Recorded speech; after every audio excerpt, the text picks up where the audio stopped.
You're watching Toronto Sports Rush on the Bet Rivers Network. Welcome into the Toronto Sports Rush, presented by the Bet Rivers Network. EJ Hradek here, and excited to be joined by Ryan Callahan, the longtime NHLer, New York Ranger, former New York Ranger captain, Tampa Bay Lightning.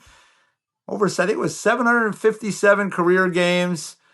And you got the most out of all those games, my friend. You were playing hard out there. How you been? Yeah, I'm doing good. Yeah, definitely could have had a little bit more, I think, if I didn't play so hard and miss so tight with injury. But 13 years and 700 and something games, that doesn't add up. That's not 82 a year. So missed some time in there. You know, you say that I didn't play as hard. I come to find over the years, like I remember watching Scott Stevens in an exhibition game, and he's blocking shots. And I asked him after the game, I said, what are you doing? It's an exhibition game. He goes, I don't know what else to do. Yeah. That's it. And I think you were probably the same way. Same exact way. I mean, if I didn't play that way, I don't stay in the league. So that's that was the only way I had success, and I had to play that way. I loved playing that way. But all joking aside, I was lucky to be able to play 700 and something games. So yeah. Well, listen, it was a great career, and you've done a bunch of media stuff since, and now you're doing some other work in the business field. So thanks for a few minutes today. I want to just start by asking you, like, what's this time of year like for players? We're through a month of the season now, and it's an Olympic year, so the schedule's a little bit busier. But what's it like? What are the players thinking? What are they going through this time of year as they try to find their way?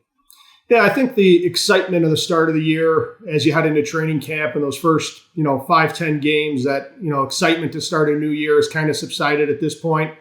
I always looked at like that 15, 20 game mark is when you start kind of looking at not only your individual stats and kind of how you're playing, but also the team as well. You start looking at standings and trying to size yourself up against your division and your conference, and you hope as a team and as a player by this point, that 15 game mark that you were hitting your stride, and you realize, and especially this year, as you mentioned, an Olympic year and the condensed schedule, you can't afford to kind of get off to that slow start and get into those early slumps. And as you know, some teams are playing well, some aren't. And, you try to figure it out as quick as you can. But I think the excitement of the start of the year now is gone. And now you're kind of just focused on these chunks of games, and your next break, which would be, Christmas really is kind of what you look towards. Yeah. What about like you said, if your things are going well or things are going poorly, like what's going on with the team? And you were a captain. What goes on with a team when like it's been a struggle or like there's high expectations and it's a stumble out of the gate, right? I mean, like what goes on within the group in those situations?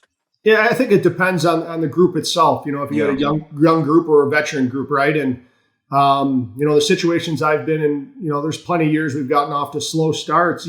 You know you're only 15 games in, but there starts to feel that little bit of panic within the room, and especially if you have expectations, right? You start to, wonder. And the hard part about the NHL is you play so many games, right? So you start to go through a bad stretch, whether it's individual or as a team. And there's no real catch up. You don't have a ton of practice time. You're playing every other night. It's hard to regroup and, hit that reset button to continue to try to start playing well. And, there's a lot of closed door meetings. I know they come out in the media and, the players had a closed door meeting and they make a big deal of it. But trust me, there's a lot more of those meetings that go on than, the media actually knows, whether that's on a practice day, off day, after a game.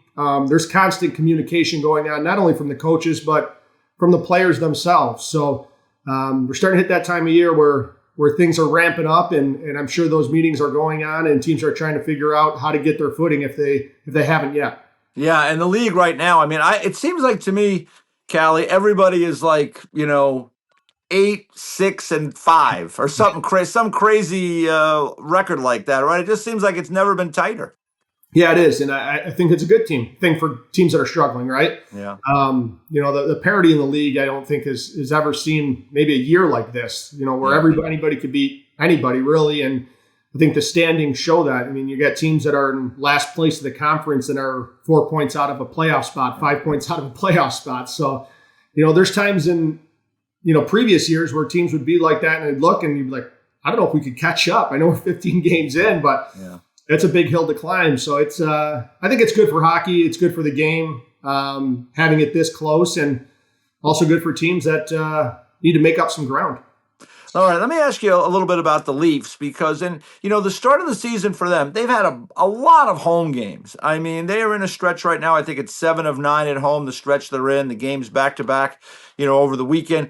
Did you like having a lot of home games early, or would you rather have been out on the road? Yeah, I didn't find a big difference either way. Okay. I didn't, I never looked at a schedule and was like, wow, we got, 5 at home or 6 at home, the only thing you look at that is let's try to take advantage of it. Beginning of every year, every team says it. Let's make our building a tough building to play in, make sure we're playing well at home. But at no point did I ever look at it and be like, well, we've lost, 4 out of 6 at home in this stretch, and start to panic.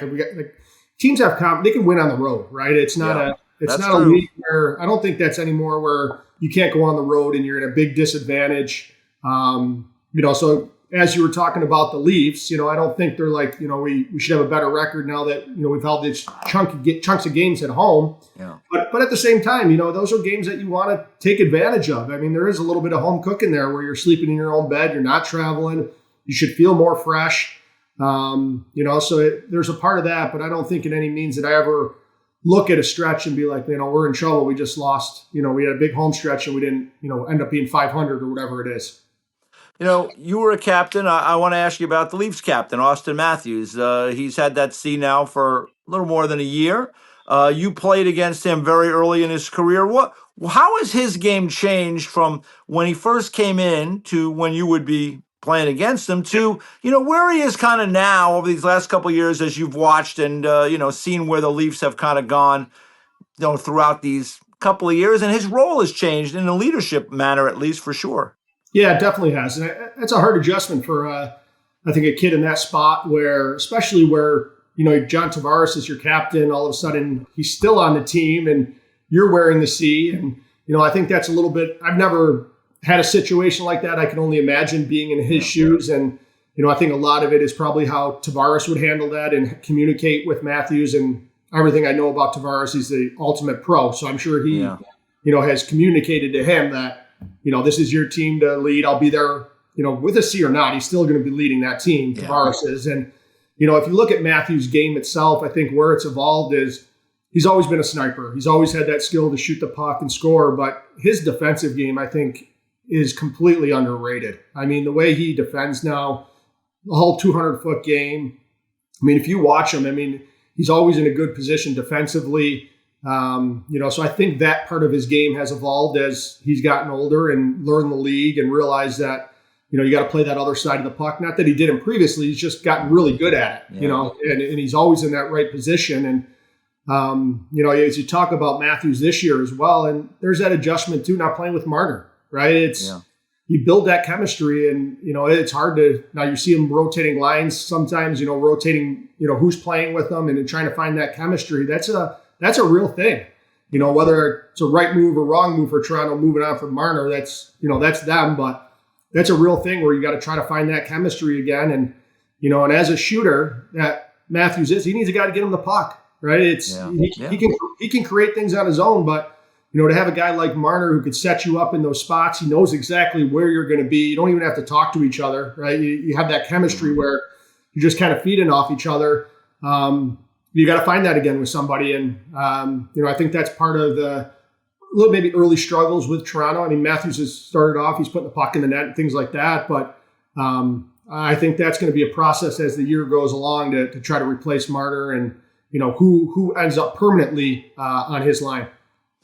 Do you think it makes a difference? I mean, I know I've talked about this a couple times with some different guys, is that, it seems like they don't have a lot of right shot forwards, and they don't have a lot of right shot forwards that fit kind of with Matthews, really. So, they have Nylander, and he's played with Matthews, and they've had some success. But when you do that, you do kind of make your team a little bit top heavy. Does it matter? I mean, a right shot, left shot, it just seems like sometimes that forehand to forehand pass is nice, particularly for a guy like Matthews who can rip it. Yeah, it definitely matters. I mean, but, you look at a guy like Marner, he's just good at passing on his backhand as he was his forehand. True. So, you got guys like that where it really doesn't matter. But, there's times like even myself, like, I played right wing, but there's times I had to play left wing, and it did feel a little bit uncomfortable being on my backhand in certain situations. I mean, I didn't have Marner's abilities, so I was much more comfortable making a pass or finding somebody on my forehand than I was my backhand. And I think you hit the nail on the head too with Toronto is their depth, right? You can't load up that top line. The league just has too much skill throughout other teams' lineups to load that top line up. And that's going to be a struggle for them to find that. It's who's going to play with them and what does their depth look like, once they find that top line, if it is with Nylander and Matthews or whoever it is. I'll go back to Matthews for a minute because you talked about how you feel his, the 200-foot game is underrated. And I agree with you. I mean, I watch this guy play now. I mean, he's in he's in the battle, all over the ice. And I think certainly he doesn't get enough credit for that. Is it just like that he's a guy he scored 69 goals a couple of years ago? You said it. He's a scorer. He's a sniper. Yeah. That's what people seem to care about. Do they just not really give him enough credit? Or maybe they'll never give him enough credit for that because everything will be based on how many goals did he score? Yeah, I think you're right. I think you nailed it with that. And, guys get labeled, right, as he's the sniper. He's the goal scorer, right? So no matter what he does. And he's paid to score, right? So that's I mean, he has to do that. That's not, but, you talk about his defensive side of the game and the way he battles and, he's not afraid to go to those dirty areas, but he's labeled a goal scorer. So I think that's how everybody looks at him. It's like, like any guy, like you look at a guy like, I'll just take Chris Kreider, for example, who's having a good year in Anaheim. He's labeled as a power play guy, like that he's in front of the net on the power play and that's where he gets his stuff. But there's a lot of other things he does as a player that helps the team succeed. But, you're labeled as that guy. I was labeled as like an energy guy who got in on the forecheck and you know what I mean? So it's funny how that works, right? But it takes a lot of things to help the team out. And Matthews does just about everything to help that Toronto team out. Yeah, I agree with you. I don't think he gets enough credit for how that his 200-foot game has evolved. Let me ask you about Nylander because he is so much fun to watch, especially like in big moments. He doesn't seem to care. Nothing seems like he's there to play, and he doesn't get rattled. I mean, you've probably been around different guys that have different temperaments, all kinds of characters. What do you think of Nylander's game? I love it. I think it's great, and his demeanor I think is absolutely perfect in Toronto, where we know the noise is loud, and you get the critics and answering questions after every game, and it seems like to him, just from the outside looking in, that it just rolls off his shoulders, that he doesn't bother him when he gets on that ice. And I love the way he plays in playoffs too, in big moments. I feel like he's one of the guys that really does step up and shows his game, and he's a fun guy to watch. I mean, I remember I played with his dad in New York. And sound old. And I remember actually in the green room, him and his brother running around the green room when they were little. And, I remember the first time I played against him, I didn't know it was his son. I saw the name of the lineup, Nylander, and I'm like, wait a minute. Is that and they're like, yeah, it is. I'm like, oh, maybe it's time for me to get out of this league. But, no. But yeah, I love Nylander's game, and I love his demeanor, his personality, his swagger, right? That swagger he has about himself. And I think it's a perfect fit in Toronto, where we've seen some guys can't take that, right? Can't take that extra pressure, where I feel like it just doesn't bother him at all. Yeah, it seemed like, like Marner's gone now, and it seemed like it did kind of get under Mitch a little bit. I don't know him. Yeah. I know that he said, there's been talk that after he left, just some of the stuff was a lot for him. And listen, I get it. He's a Toronto kid and he's a great player. But it seems like, to your point, I think you said it best. I think Nylander's a great fit there because none of that stuff seems to bother him.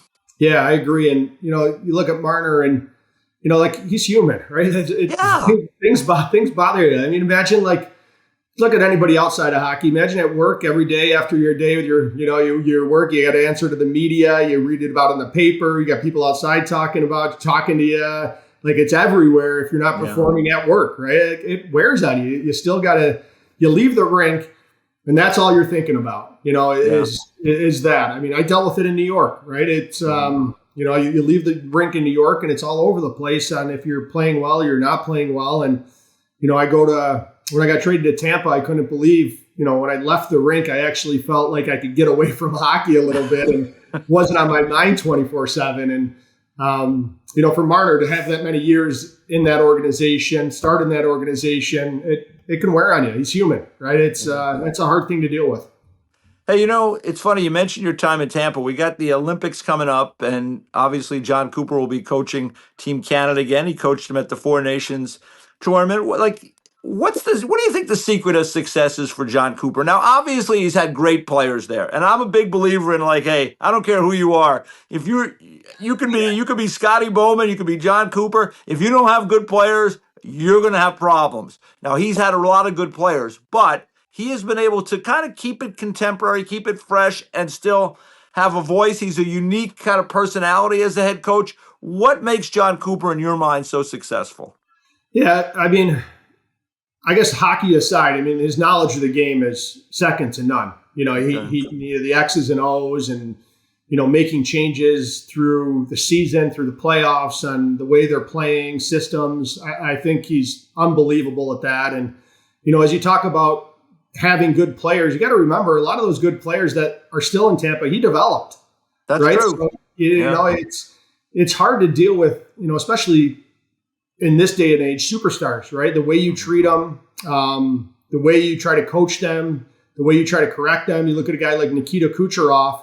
When I first there, he was a rookie, and him and Coop had some back and forth, right? Trying to teach Cooch how to not turn the puck over in the neutral zone. There's a lot of hard conversations there, and I'm not sure what that secret sauce is, but he's found a way to get him to buy in, right? To get other guys to buy in. You look at a guy like Andre Palat, Tyler Johnson, Cooch. Those guys all grew up with Jon Cooper, and he turned them, helped turn them into the players they are. And, he just has a demeanor and a way about him, I think, where guys, because there could be guys that just turn that off, right? You're sick of hearing the coach. Like, okay, I get it. That's right. And then they don't listen anymore. And we've seen it countless times.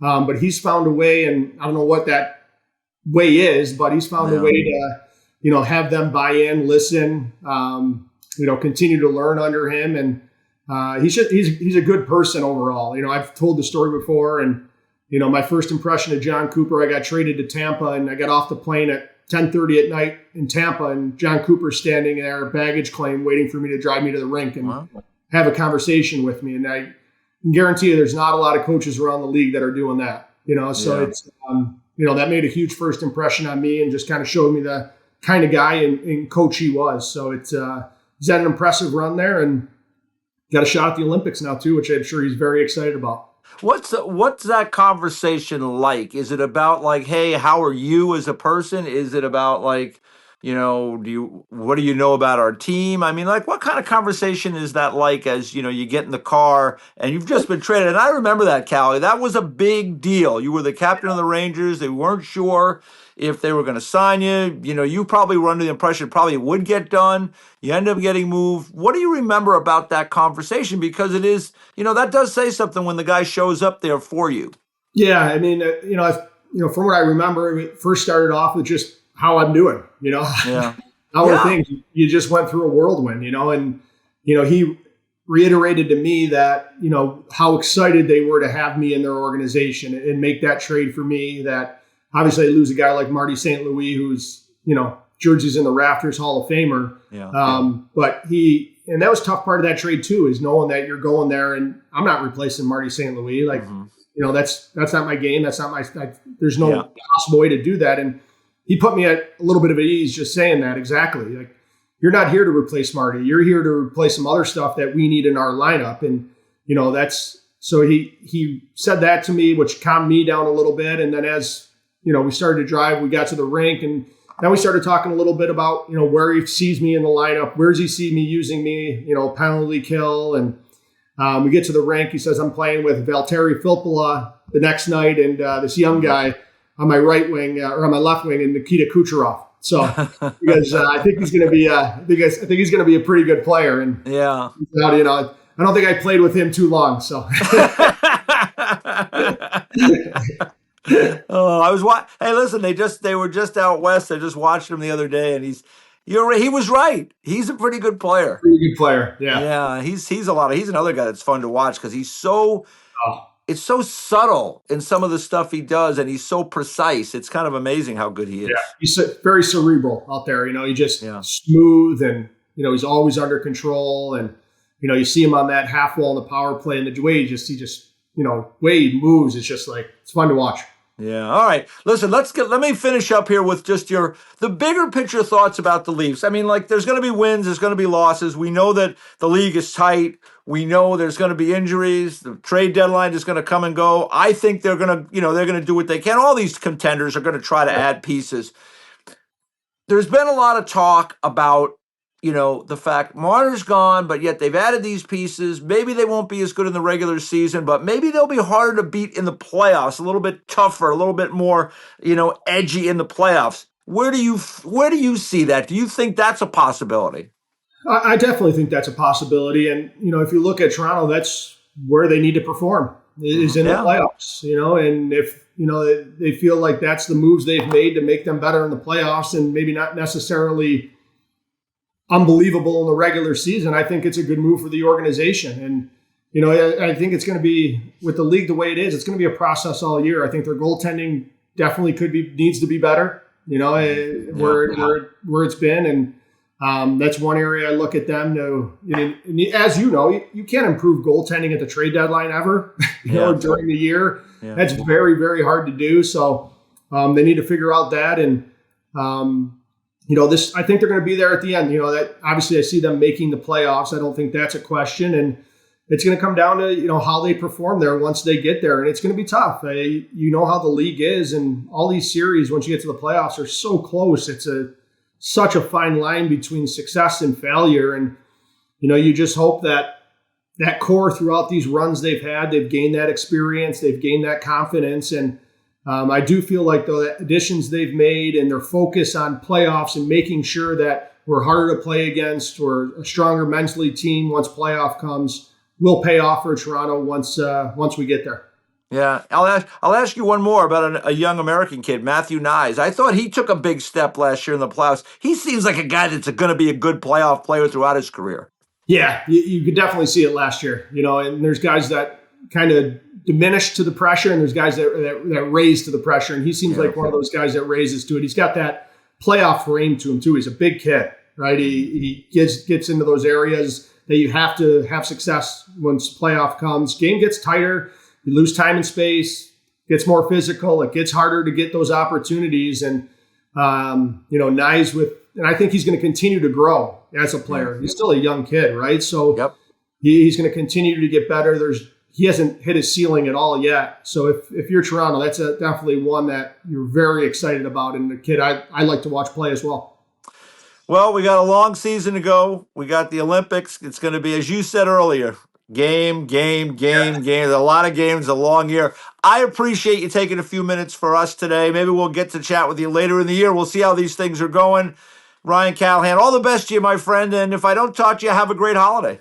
Awesome, EJ. You as well. And thanks for having me on anytime. All right. Ryan Callahan, former captain of the New York Rangers. That's it today for the Toronto Sports Rush, presented on the Bet Rivers Network. Thanks for watching Toronto Sports Rush on the Bet Rivers Network.